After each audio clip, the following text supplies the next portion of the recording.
बिस्मिल्लाहिर्रहमानिर्रहीम अस्सलामु अलैकुम रहमतुल्लाहि व बरकातहू। Dear students, welcome to study time for all. I am your tutor Adnan Gani Bhatt. अज़ीज़ तलबा व तालबात, कोरोना वबा के बायस जमात नहम और जमात दहम, इसी तरह से 11वीं और 12वीं जमात यानी कि क्लास 9 10th और class first year second year के इम्तहानात तातुल का शिकार रहे हैं। अल्लाह का शुक्र है कि वबा में खातरहा कमी के बायस इम्तहानात का इनकाद जल्द होने वाला है। बहुत सारे तलबा व तालबात इस दौरान स्टडी छोड़ बैठे हैं। बार बार एक ही सिलेबस को पढ़ पढ़ कर स्टूडेंट्स बेजार हो चुके हैं।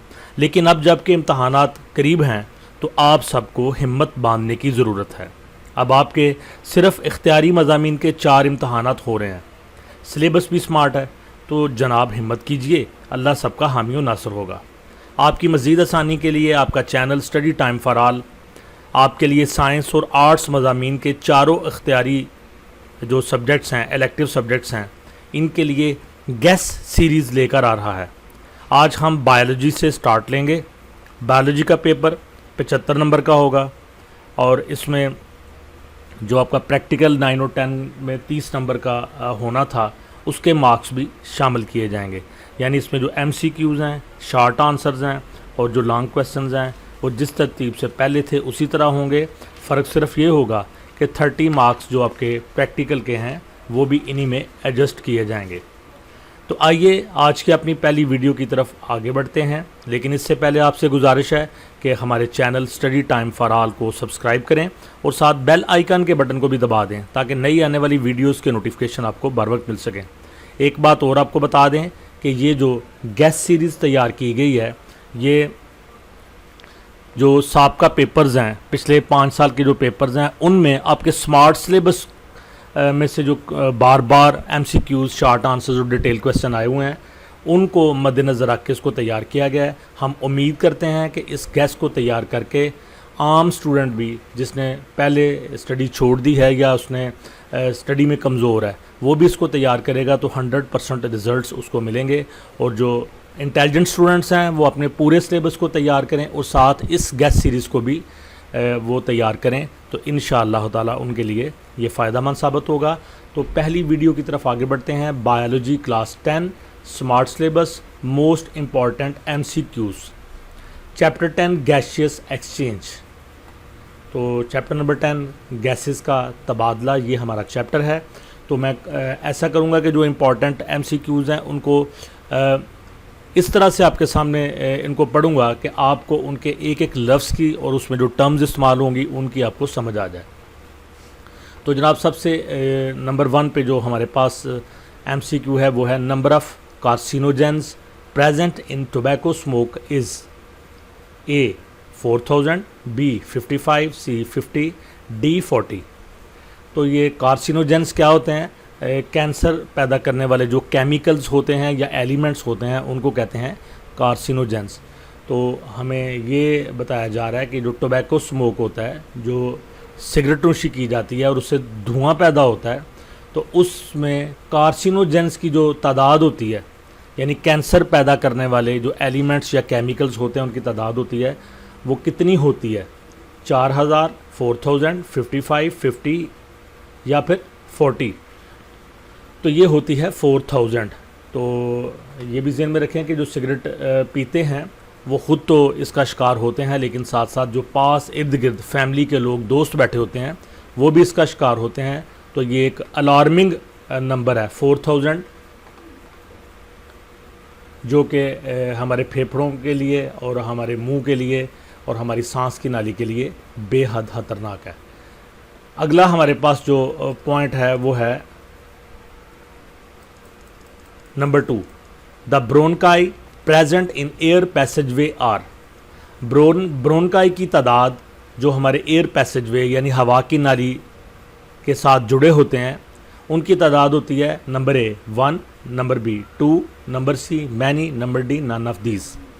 तो पहले तो ब्रोनकाई समझने की ज़रूरत है कि ये क्या होता है, एयर पैसेजवे क्या होता है। तो इसके लिए मैंने आपकी समझने के लिए कुछ डायग्राम्स भी जो है वो डाउनलोड किए हैं।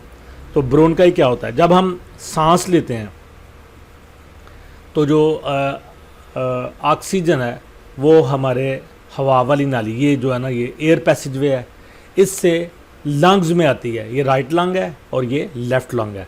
तो जब ये अंदर आती है तो जो एयर पैसेजवे है ये दो हिस्सों में बट जाता है, राइट लंग की तरफ ये वाला और लेफ़्ट लंग की तरफ ये वाला। ये जो दोनों है इनको ब्रोनकाई कहते हैं। इनका प्लूरल जो है ना वो ब्रोंकस है। ब्रोनकाई ये वाला और ये वाला, ये दो, यानी कि जो हमारा एयर पाइप है ये दो हिस्सों में तकसीम होता है और लंग्स के अंदर उतर जाता है। इसको ये राइट साइड पे भी और लेफ़्ट साइड पे भी इनको कहते हैं ब्रोनकाई। फिर ये मज़ीद ब्रांचेस में तकसीम होते हैं। तो जो पहली ब्रांचेस हैं इनको कहते हैं सेकेंडरी ब्रोनकाई। सेकेंडरी ब्रोनकाई ये लिखा हुआ सेकेंडरी ब्रोनकाई। तो जब ये मज़ीद अगली ब्रांचेस में तकसीम होते हैं तो उनको कहते हैं टेरिटरी ब्रोनकाई। ये वाला टेरिटरी ब्रोनकाई, यानी ऊपर से विंड पाइप जो है ये दो हिस्सों में तकसीम होता है, राइट साइड वाला ब्रोनकाई और लेफ़्ट साइड वाला ब्रोनकाई। फिर ब्रोनकाई मज़ीद ब्रांचेस में जब ये रीडिवाइड होते हैं तो इसको कहते हैं सेकेंडरी ब्रोनकाई। और फिर ये जब मज़ीद और ब्रांचेस में तकसीम होते हैं तो इनको कहते हैं टेरिटरी ब्रोनकाई। तो ब्रोनकाई आपको समझ आ गया कि ब्रोनकाई क्या होता है। The bronchi present in air passageway are 1, 2, many, none of these. तो ब्रोनकाई जो कि हमारे एयर पैसेजवे में कितने हैं, 1 और 2। तो अब मेरा ख्याल है आपको ये बिल्कुल नहीं भूलेगा। आगे बढ़ते हैं अगले जो हमारा MCQ है उसकी तरफ। Gaseous exchange occurs in human beings is. इंसानों के अंदर जो गैसियस एक्सचेंज होता है, यानी जिस्म जो एयर के ज़रिए से, हवा के ज़रिए से ऑक्सीजन है वो लंग्स तक पहुंचती है और तमाम सेल्स के अंदर से कार्बन डाइऑक्साइड को इकट्ठा करके तो लंग्स में लाया जाता है। तो यहाँ पे गैसियस एक्सचेंज जो है, गैसों का तबादला जो है वो किस जगह पे होता है लंग्स के अंदर? फेरिंग्स के अंदर, ट्रेकिया के अंदर, ब्रोनकाई के अंदर या एल्वियोलाई के अंदर। तो हमें पहले ये फेरिंग्स, ट्रेकिया, ब्रोनकाई और एल्वियोलाई को समझना पड़ेगा। तो ये इसके लिए भी मेरे पास डायग्राम है आपको सिखाने के लिए, बताने के लिए आपको कि एल्वियोलाई क्या होता है। तो ये ऊपर तो आप पढ़ चुके हैं कि हमारा जो एयर पैसेजवे है इसको ट्रैकिया कहते हैं। इसके ऊपर इसोफेगस होता है, लेरेंक्स होता है और ये आके तो ये ब्रोनकाई में चेंज होता है। और फिर ब्रोनकाई मज़ीद डिवाइड और रीडिवाइड होते हैं। ये मैंने आपको बताया कि सेकेंडरी ब्रोनकाई में तब्दील होते हैं, फिर टेरिटरी ब्रोनकाई में तब्दील होते हैं। एल्वियोलाई क्या है ये आपको बताते हैं। एल्वियोलाई, तो ये आप देख रहे हैं कि ये यहाँ से जो हमारा विंड पाइप है ये ब्रोनकाई में तब्दील हो रहा है। ब्रोनकाई फिर मज़ीद ब्रांचेस में तकसीम होते हैं तो वो उसको कहते हैं सेकेंडरी ब्रोनकाई। सेकेंडरी ब्रोनकाई मज़ीद ब्रांचेस में तकसीम होते हैं तो ये कि पूरा नेटवर्क बन गया टेरिटरी ब्रोनकाई। ब्रोनकाई का जो एंड पॉइंट है वो है एल्वियोलाई, यानी ये बिल्कुल इनके एंड पे चले जाएंगे। ज़ाहिर है कहीं ना कहीं तो इनकी लिमिट ख़त्म हो रही है ना, तो वहाँ पे इस शेप में एल्वियोलाई थैलियाँ मौजूद है।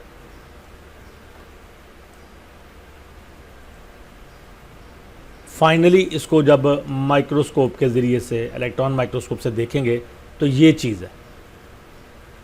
तो ये आप देख रहे हैं कि ब्लड कैपिलरीज़ हैं यहाँ पे।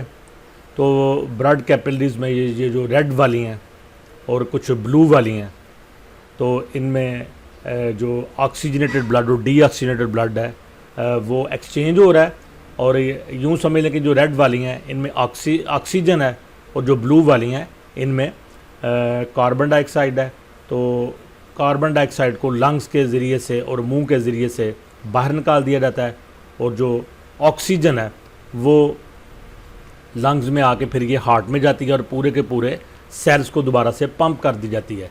तो जो हमारी गैसियस एक्सचेंज है वो एल्वियोलाई के मुकाम पे होता है। और ये जो एल्वियोलाई हैं, ये जो ब्रोनकाई है, ये डिवाइड रीडिवाइड होके इसका बिल्कुल जो आखिरी एंड होता है उसको हम एल्वियोलाई कहते हैं। ये इनको एयर सैक्स भी कहते हैं, एयर सैक्स, हवा की थैलियाँ।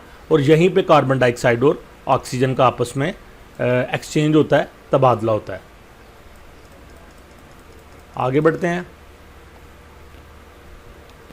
नंबर 4, तो ये जो थर्ड था, gaseous exchange occurs in human being is pharynx में, ट्रैकिया में, ब्रोनकाई में, एल्वियोलाई में। तो ये एल्वियोलाई में होता है, एल्वियोलाई मैंने आपको समझा दिया।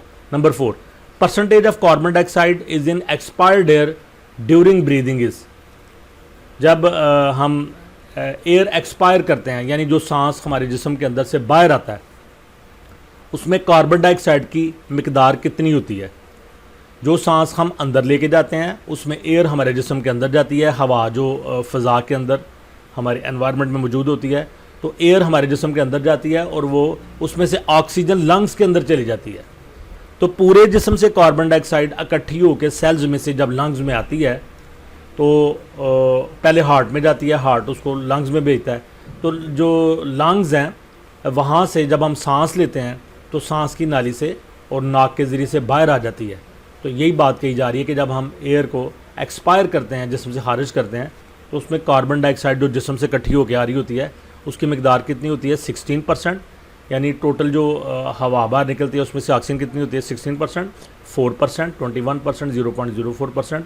तो इसका करेक्ट आंसर है 4%। Number 5, for gaseous exchange the leaves and young stems have in their epidermis. Number A stomata, number B lenticels, C companion cells, D ground cells. तो इस स्टेटमेंट को समझने की ज़रूरत है। For gaseous exchange the leaves and young stems have in their epidermis. तो गैसों के तबादले के लिए, जैसे इंसानों के अंदर गैसेस का तबादला होता है, इसी तरह पौधों के अंदर भी गैसेस का तबादला होता है, गैसियस एक्सचेंज होता है। तो ये कहाँ पे होता है, द लीव्स पत्तों के अंदर, एंड यंग स्टेम्स और जो छोटे छोटे तने होते हैं उनके अंदर, हैव इन देयर एपिडर्मस, उनकी एपिडर्मस में। एपिडर्मस जो होती है ये पत्ते की ऊपर वाली जो तह होती है उसको एपिडर्मस कहते हैं। इसी तरह जो छोटे तने होते हैं, टहनियाँ होती हैं, उनकी ऊपर वाली तह को भी एपिडर्मस कहते हैं। तो जो एपिडर्मस, अगर हम ये पत्तों को ले लें, क्योंकि ज़्यादा जो गैसियस एक्सचेंज का अमल है वो पत्तों के अंदर होता है, लीव्स के अंदर होता है, तो इसकी जो तह होती है आखिरी, उसको एपिडर्मस कहते हैं। तो हमें ये कहा जा रहा है कि जो पत्तों की एपिडर्मस होती है या यंग स्टेम्स की एपिडर्मस होती है, वहाँ पे जो गैसेस का तबादला होता है किस मकाम पे होता है, स्टोमाटा में, लेंटिसल्स में, कंपेनियन सेल्स में, ग्राउंड सेल्स में। तो इसका आंसर है स्टोमाटा। तो ये भी समझाने के लिए मैंने एक पिक जो है ना वो डाउनलोड की आपके लिए, तो वो मैं आपको दिखाता हूँ। ये एक लीव है, पत्ता है, और ये उसकी बैक साइड है, ये उसकी मिड रिब नज़र आ रही है, और बाकी उसकी जो रिब्स बनी हुई हैं वो नज़र आ रही हैं। तो वैसे तो ये नज़र नहीं आता, लेकिन अगर इसको माइक्रोस्कोप से देखा जाए तो इसके स्टोमाटा को देखा जा सकता है। तो ये बिल्कुल छोटे छोटे पोर्स, सुराख यहाँ पे होते हैं। अगर उनको मज़ीद एक्सटेंड करें तो ये जो आपको ये स्टोमाटा जो है ना वो नज़र आ रहा है। इसके ऊपर एक गार्ड सेल होता है, और जब ज़रूरत होती है गैसेस के एक्सचेंज की तो वो गार्ड सेल ऊपर से खुल जाता है, सुराख ओपन हो जाता है, और इस तरह से कार्बन डाइऑक्साइड और ऑक्सीजन का, या फिर एक्सेस वाटर जो होता है पौधे के अंदर, उसको बाहर खारिज करना हो, ऑक्सीजन को खारिज करना हो, कार्बन डाइऑक्साइड को एटमॉस्फेयर से अंदर लेना हो, तो ये सारा काम स्टोमाटा से होता है। तो ये ओपन स्टोमाटा की शक्ल है, और ये क्लोज स्टोमाटा, ये वाला क्लोज स्टोमाटा की शक्ल है। ये ओपन स्टोमाटा दिखाया गया। और ये जो स्टोमाटा होते हैं कहाँ पे होते हैं, ये जो लीव है इसकी जो बाहर वाली तह है जिसको कि एपिडर्मस कहते हैं, इसमें हज़ारों या कह सकते हैं कि लाखों की शक्ल में यहाँ पे मौजूद होते हैं। और जब फोटोसिंथेसिस का अमल होता है और कार्बन डाइऑक्साइड ने अंदर जाना होता है पौधे के अंदर, या एक्सेस ऑक्सीजन ने सुबह के टाइम में बाहर निकलना होता है, या एक्सेस वाटर वेपर्स को बाहर निकालना होता है, तो ये स्टोमाटा के ऊपर जो गार्ड सेल्स होते हैं ये फूल जाते हैं, ये खुल जाते हैं, टर्जिड होना कहते हैं इसको, और जो गैसेस का एक्सचेंज है वो यहाँ पे हो जाता है। तो इसका आंसर हुआ stomata. Number 6, stomata frequently present on. जो स्टोमाटा होते हैं वो अक्सर मौजूद होते हैं कहाँ पे, A upper side of leaf, पत्ते की अपर साइड पे, B lower side of leaf, पत्ते की जो लोअर साइड होती है वहाँ पे, C both sides of leaf, पत्ते के दोनों साइड पे, डी स्टेम, उसकी जो टहनी या तना होता है वहाँ पे। तो इसका करेक्ट आंसर है लोअर साइड ऑफ लीफ। इसके लिए दोबारा हम पिक पे जाते हैं। तो ये बैक वाली साइड है और इसमें भी ज़्यादा लोअर साइड जो होती है वहाँ पे ये स्टोमाटा मौजूद होते हैं जो गैशियस एक्सचेंज के काम आते हैं। अगला हमारा लास्ट MCQ है, the respiratory centre is present in. जो रेस्पिरेटरी सेंटर है यानी कि गैशियस एक्सचेंज का सेंटर, जहाँ पे गैसेस का तबादला होता है, हम जो सांस लेते हैं उसका जो उसमें ऑक्सीजन का लंग्स के ज़रिए से ब्लड में शामिल होना और कार्बन डाइऑक्साइड का ब्लड में से लंग्स में आना, वो कहाँ पे वाक़या होता है? तो इसका इजी सा आंसर है, लंग्स में होता है। ब्रेन, नोज़, मसल्स यहाँ पे नहीं ये काम होता है, बल्कि लंग्स के अंदर, हमारे फेफड़ों के अंदर ये काम होता है। तो जी स्टूडेंट्स, ये इम्पॉर्टेंट 3 MCQ से चैप्टर नंबर 1 जो 10th का है, जो कि चैप्टर नंबर 10 है गैशियस एक्सचेंज, इसके जो अहम 3 MCQ से उनका गेस्ट नंबर 1 मैंने आपको इस वीडियो की शक्ल में दे दिया है।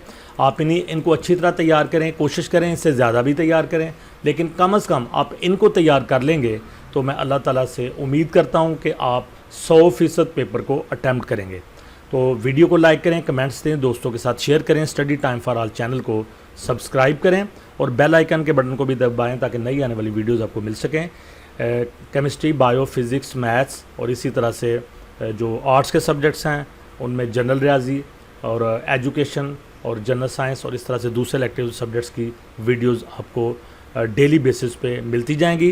तो थोड़े से दिन रह गए हैं, खूब अच्छी तरह तैयारी करें ताकि आप आने वाले इम्तहानात में कामयाब हों। अल्लाह ताला आपका, हम सब का हामी नासर हो। अल्लाह हाफिज़।